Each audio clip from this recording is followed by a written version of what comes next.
ပြားတွေမြန်မြန်အောင်မြင်နေတာမြင်ပြီးကိုမအောင်မြင်သေးလို့စိတ်နေလားဒီပုံမြင်လေးကိုအဆုံးထိနားထောင်လိုက်ပါအားလုံးပဲမင်္ဂလာပါခင်ဗျာစာအုပ်စာပေလူမိတ်ဆွေပေးဆိုပေးစကနေကြိုဆိုလိုက်ပါတယ်တခါကတင်မတကောင်နဲ့ခွေးမတကောင်တို့ဟာတစ်ချိန်တည်းမှာကိုယ်ဝင်ဆောင်ကြပါတယ်သုံးလကြာတဲ့အခါခွေးမဟာခွေးလေး6ကောင်မွေးပါတယ်နောက်6လမြောက်မှာခွေးမက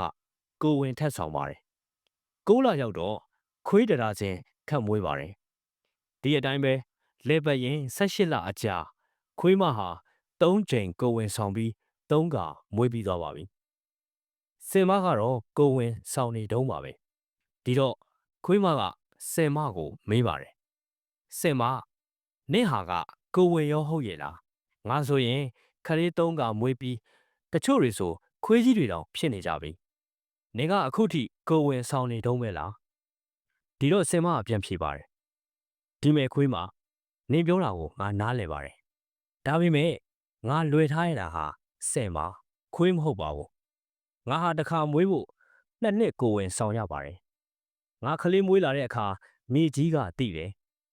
ဒီစင်ကလေးလမ်းလျှောက်တဲ့အခါလူတွေတန်တော်နဲ့ရက်ကြည့်ကြလိမ့်မယ်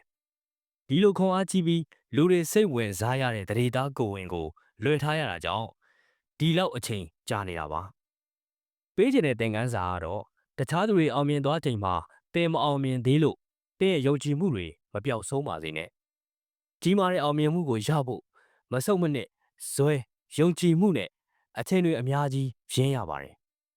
တင်လွယ်ထားရတဲ့အောင်မြင်မှုဟာတခြားသူတွေထက်အများကြီးပိုနိုင်ပါတယ်အဲ့ဒီတော့တခြားသူတွေကိုမြင်ပြီးစိတ်သက်ကြနေမယ်အစားကိုယ့်ရဲ့မနှက်ဖန်ကိုယုံကြည်မှုခွန်အားအပြည့်နဲ့ရှောက်လန်းလိုက်ပါရရှိအောင်မြင်ခြင်းနဲ့ဆိုရင်ကွန်မန့်မှာစောင့်နိုင်တယ်လို့မှန်ကြပြီခင်ဗျာ